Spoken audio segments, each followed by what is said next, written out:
and it will be uploaded onto Spotify and iTunes, wherever you get your podcasts, as part of our Here Come the Boys series, which is launching in early 2026. So we thought we'd give you a little teaser, a little taster into what that series is going to focus on today. So I'm delighted to be joined by James Cars, who is CEO of Castle Peak Recruitment and who have so kindly sponsored the Here Come the Boys series. So lovely to have you, James. Thanks for having me, Crystal. Pleasure to be here. Yeah, and I'm so glad that you turned up in an aquarium. And I'm so glad that you told me 30 seconds before that we were doing this live as well. So, or else I might have been somewhere else on my leisurely tour rather than in an aquarium. Yeah. I like to keep you on your toes, James. Absolutely. Oh, but honestly, thank you so much for being here. And today we're going to dive into like my campaign theme, aren't we? About the See Her campaign, and especially that bit about sort of male allyship and the important role men have to play in helping us see women actually in our workplaces, in our homes. So thanks for joining us. Appreciate it. I want to dive into that question to begin with, though. So, why have you sponsored this series? Yeah, why? Yeah. Why did you put your money where your mouth is? I'm asking myself the same question at the moment as well, Crystal. I mean, there's a couple of answers to it. I mean, there's the first one, which first of all needs to be said, is that there was a period of time when every time I stepped out my door or travelled, that I seemed to bump into you. And it was train stations, it was the same train carriages, it was taxi ranks, it was pretty much everywhere. And obviously we got talking about this really important subject. And then by the time we were talking into it, I mean, I couldn't really back out because I was bumping into you everywhere anyway.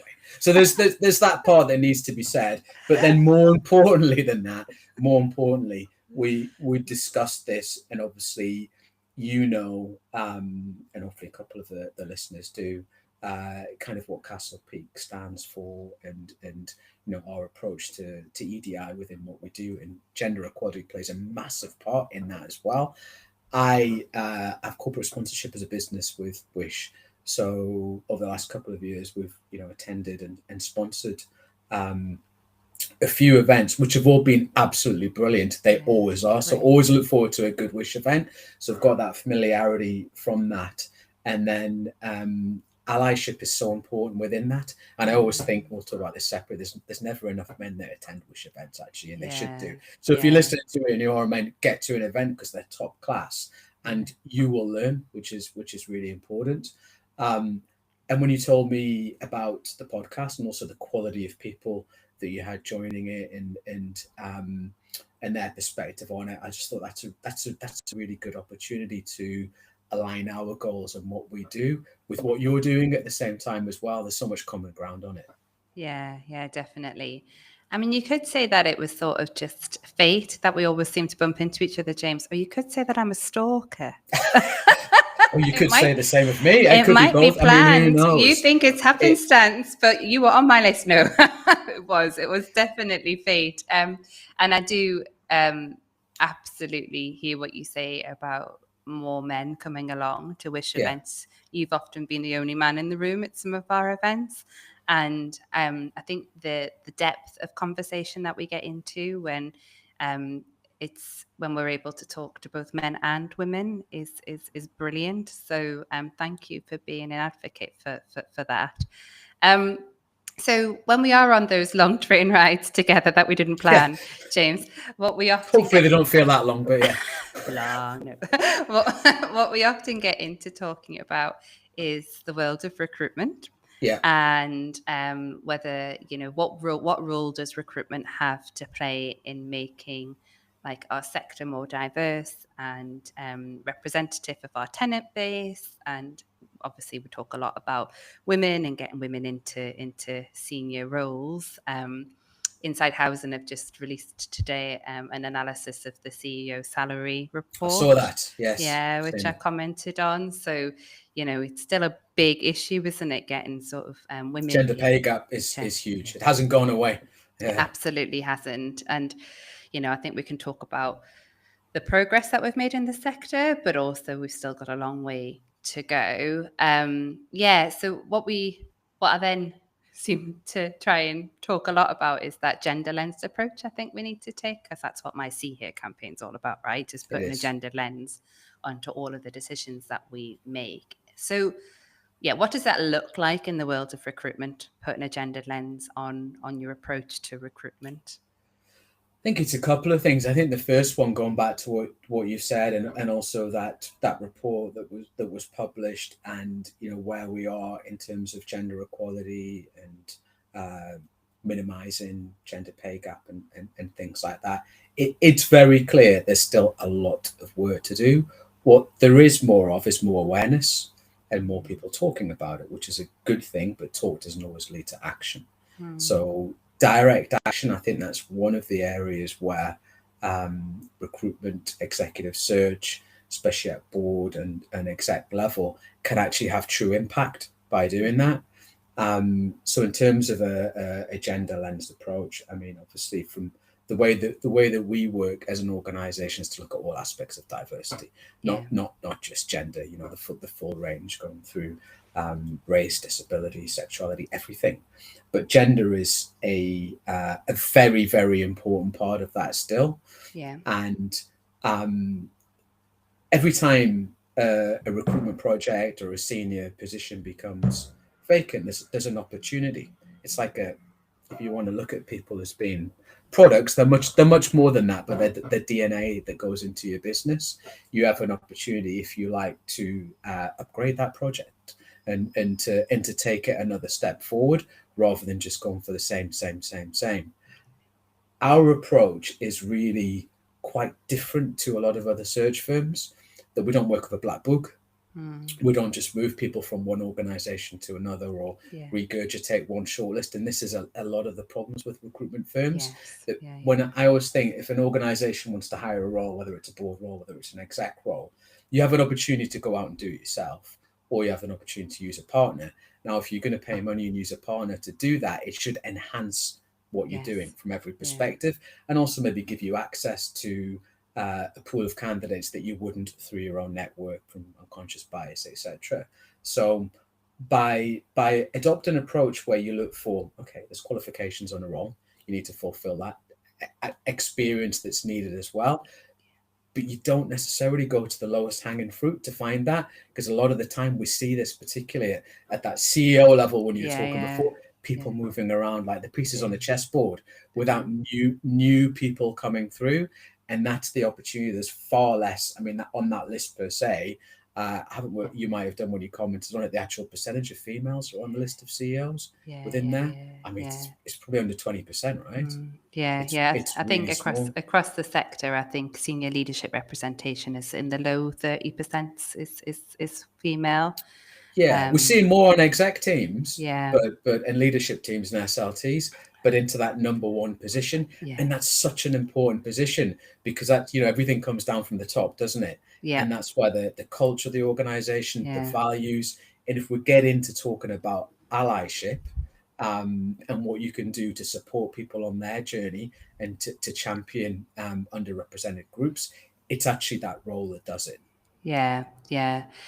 It's really interesting, James, because I get asked quite a lot by people who come to our events and members and things, okay, well, if we're going to get more women, if we're going to commit to getting more women into that number one role, that CEO role, or into exec teams or into leadership teams, like what are the strategies and tactics to do in that? Like, how do we actually shift the dial? And I think it does ultimately come down to succession planning. Like, you need to intentionally think, right, well, if we've got an all-male exec team now, or a mostly male board now, and we know we're going to have turnover in the next 3 to 5 years, how do we bring on the women within our organisation to come through? But I imagine a lot of the people who contract you to come in might not have done that succession planning 5 years ago, and therefore they're in a situation where they're like, we really want more women and more diversity here, but we don't have that. And then you get into that question of culture. Yeah. Like, I've often been the only woman on a leadership team, or the only woman in a room of sort of senior, very senior people. Yeah. And I've thought, crikey, like this, I don't fit.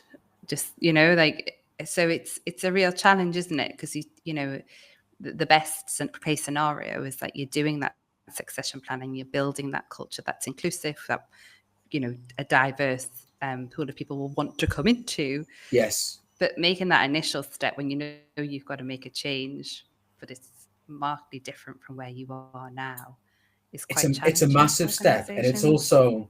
it's also very exposing for that person that puts in there. You felt it. I've felt it a tiny amount when I've been the only man in a Wish event, right? It's a little taste of it, and a tiny little snippet or a taste of it, and actually I quite like it because it is uncomfortable at first, and I'm always made to feel very welcome at the events, but you feel exposed, and the thing that comes out is everybody would look at me for a male opinion, and why would I answer for a whole gender? So the same as you, I'm sure you've experienced that. We'll go to Crystal because she'll be able to answer from a female perspective, but one person to do that in an organization from a senior perspective actually could be more problematic.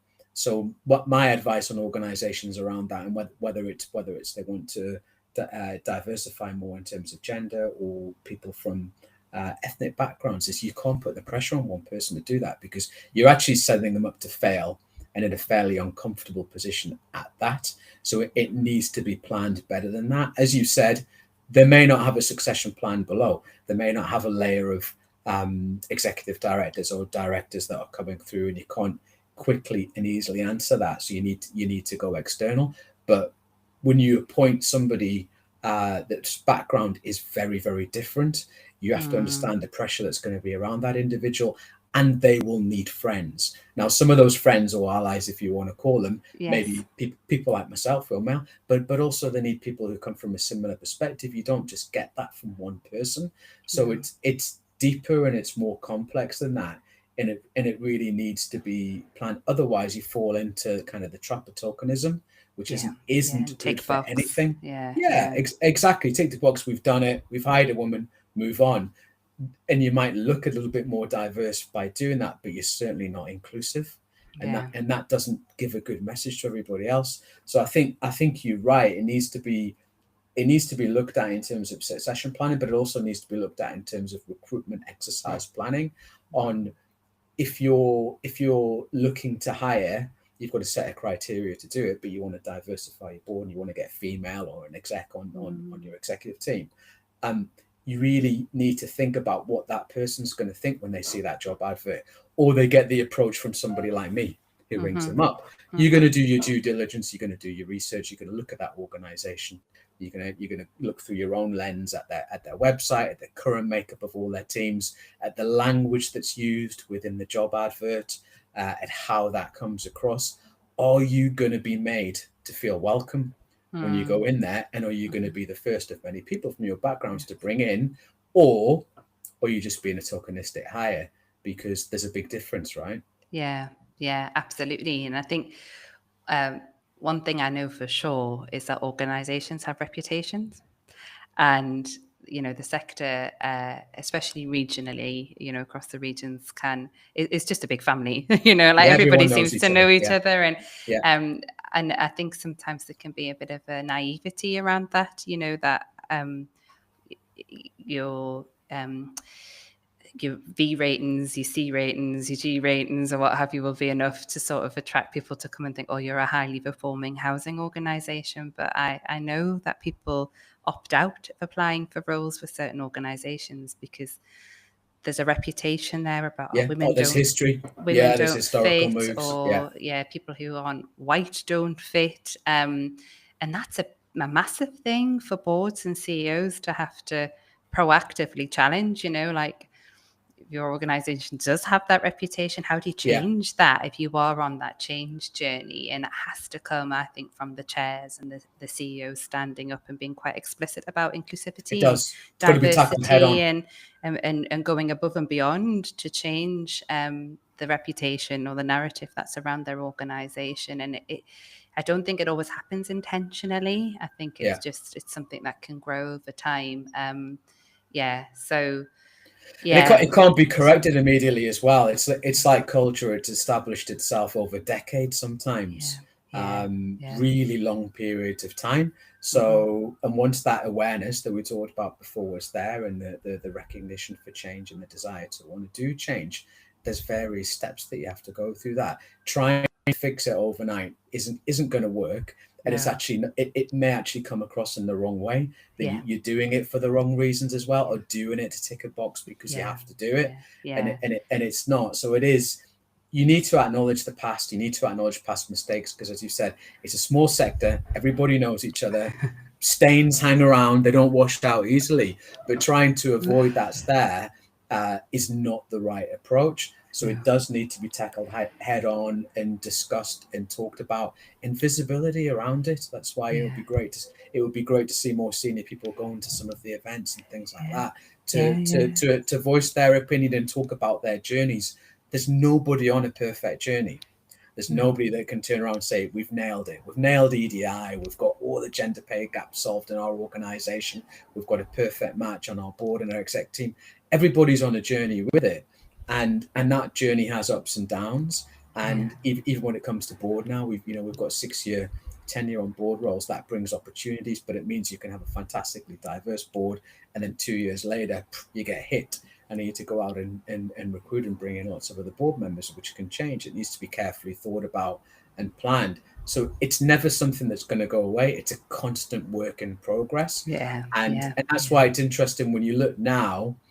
We did a bit of a survey last year and looked at where diversity and inclusion was on kind of the hit list of chief execs at the moment, and it's fallen by the wayside the last couple of years. And I think organizations, well, we've done this, we've done that, we've invested in this training, so now we need to move on. We're looking at finance, or we're looking at the asset strategy at the moment, and this is what the regulator's looking for.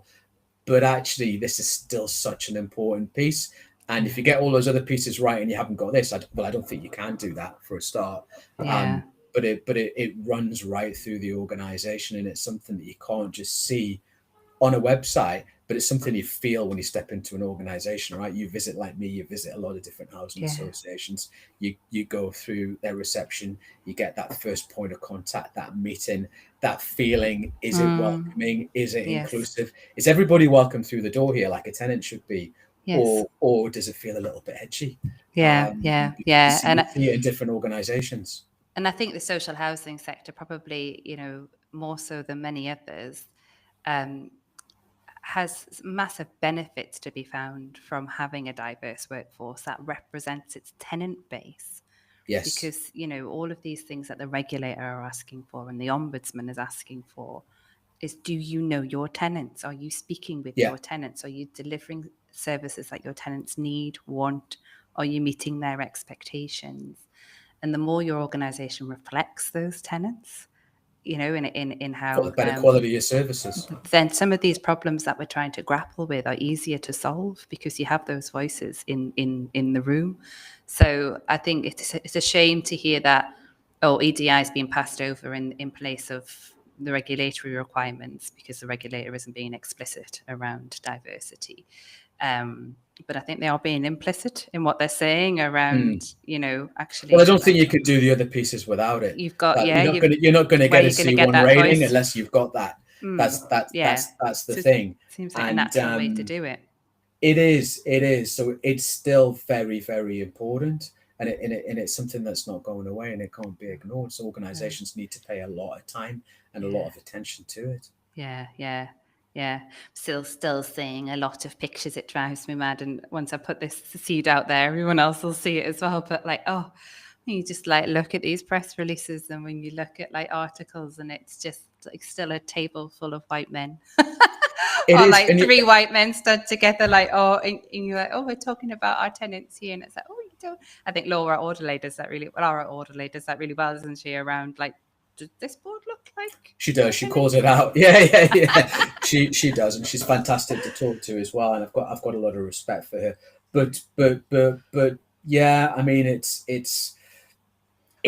critical. It's absolutely important to get it right. You can't deny that. And I would like to see more organisations still looking at that and still thinking about it. You Yeah, can't just solve it by ticking it off on a box and yeah, think, well, we invested definitely. so much into it a few years ago, and the representation, as you said, of your tenants on board and people that come from different backgrounds is a very powerful thing, and that's how you create not just a powerful board but an executive team by having that. And look, without being negative, Crystal, I think we're talking about this. The housing sector is ahead of a lot of other Oh sectors yes, within it. yeah, And yeah, it's recognized this for a number of years. Not everybody's doing it badly. It's on a journey, and I think that housing, social housing, does it much better than many other type yeah. sectors. Oh, But like definitely. everything in housing, doesn't get recognized when things go well, or when things have been changed, only when it's gone wrong. But there's still a lot of room, as you've seen in that report.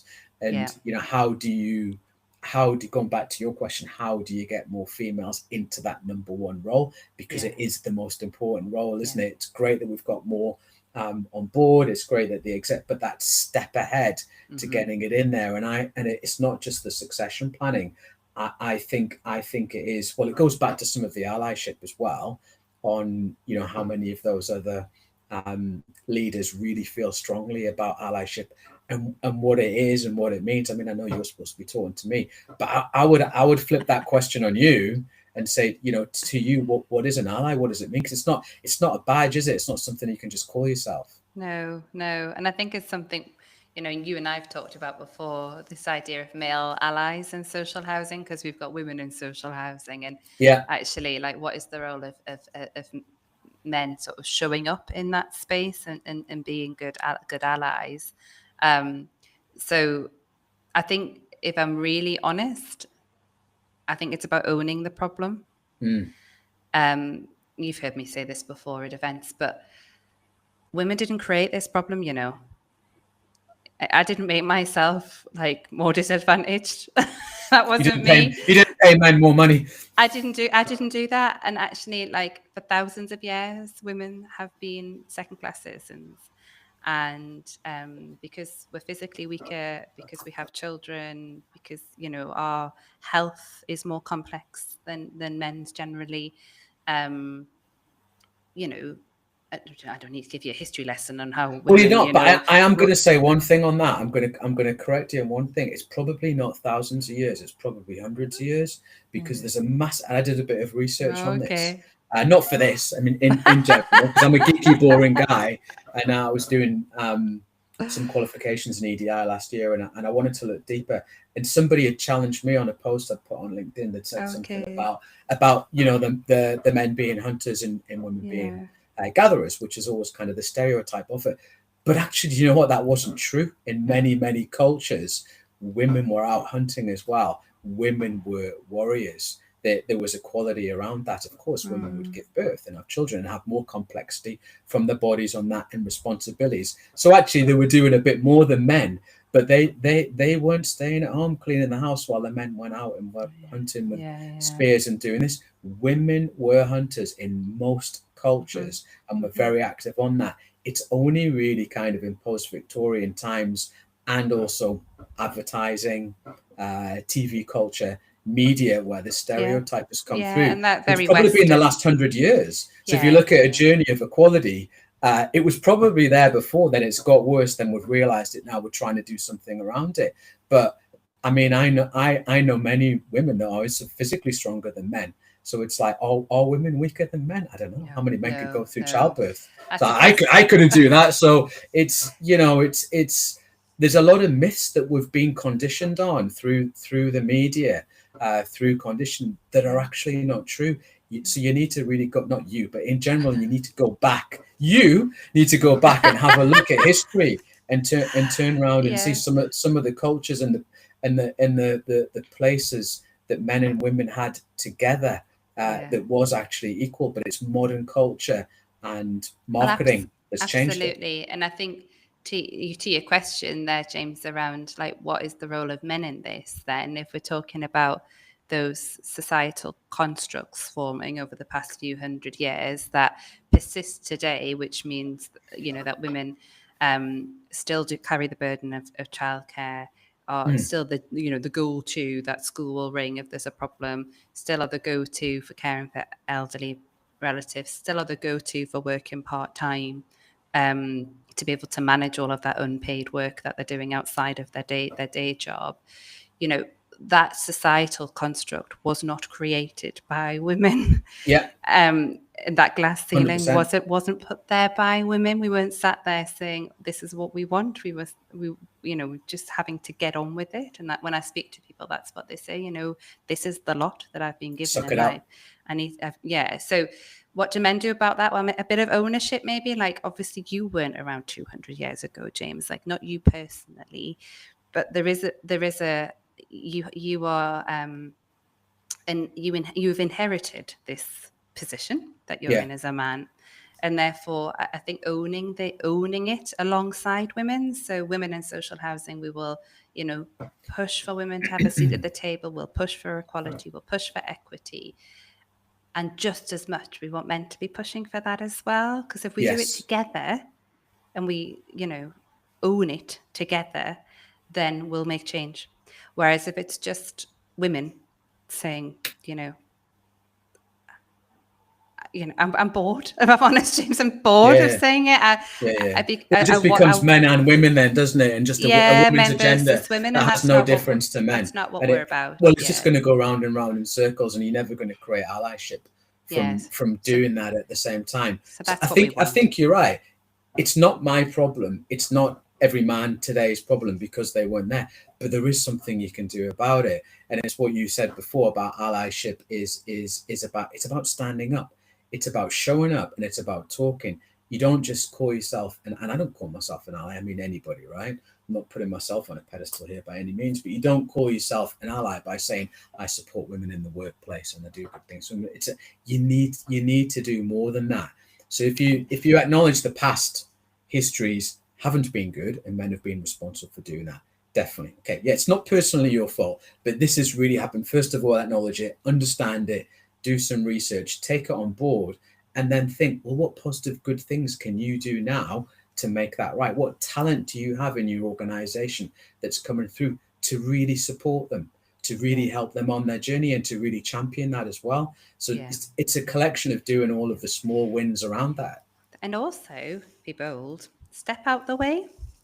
So if we have got a situation where the majority of CEOs are men, and exec teams are mainly men and boards are mainly men, then some of those men are going to have to step out the way at some point and make space for women to come through. And that's really bold, but I think until we have those spaces we can step into, we're not going to see the change. So I think you're right, and I think there's some organizations, to be fair, because obviously we can't see the level of detail just from a list. There's some organizations that I know, that I work closely with, that are actually doing that as well, that are thinking ahead into the future on their own succession plan and how they're doing. Is there enough chief execs that are doing that? Probably not, but there's a good few, and hopefully some will be on your podcast as well. Definitely. That are doing that and thinking about that and planning as well. Yeah. James, you and I could speak forever, right? But we're coming to the end of our time together. So I have to ask you the question that I ask everybody who comes on the podcast. And it's the hints in the name. If you had one wish. So if you had one wish for the housing sector, it can be from a recruitment angle, if you like, or it can be any wish. What would your wish be and why?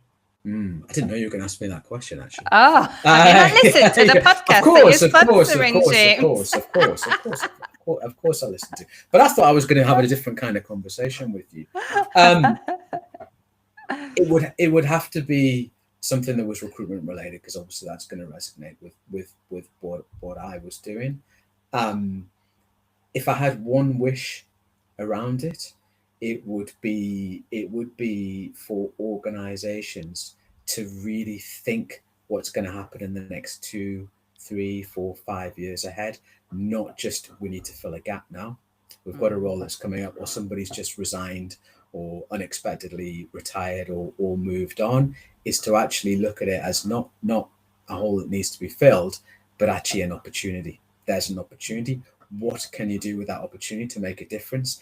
And then with it, the sales pitch bit, who would you want to represent you in the marketplace with that opportunity as well, that actually really cares not just about placing somebody with you, but that could make a long-term difference, that's firmly committed to diversity and inclusion. I'm not saying that's only us, it's other people, but I think sometimes that thought doesn't go through. So that would be my one wish. Yeah, beautifully said, James. That's definitely something I think we could all get behind. Look, thank you so much for being here. Thanks for having me. It's been brilliant to have you on, and thanks for using your platform to make a difference. And to all of our listeners, thank you for joining us for another episode of the If I Had One Wish podcast as part of our Here Come the Boys series. So just remember that change doesn't happen in silence, right? It's all about these conversations. So really delighted that you tune in and you listen to them and to our guests who come on. I'm Crystal Hicks, President of Women in Social Housing. If you'd like to find out more about social housing, women in social housing and what we do check us out on our website, where you can find out more about membership and how you can get involved. But for now, that's all from us. Thanks for tuning in.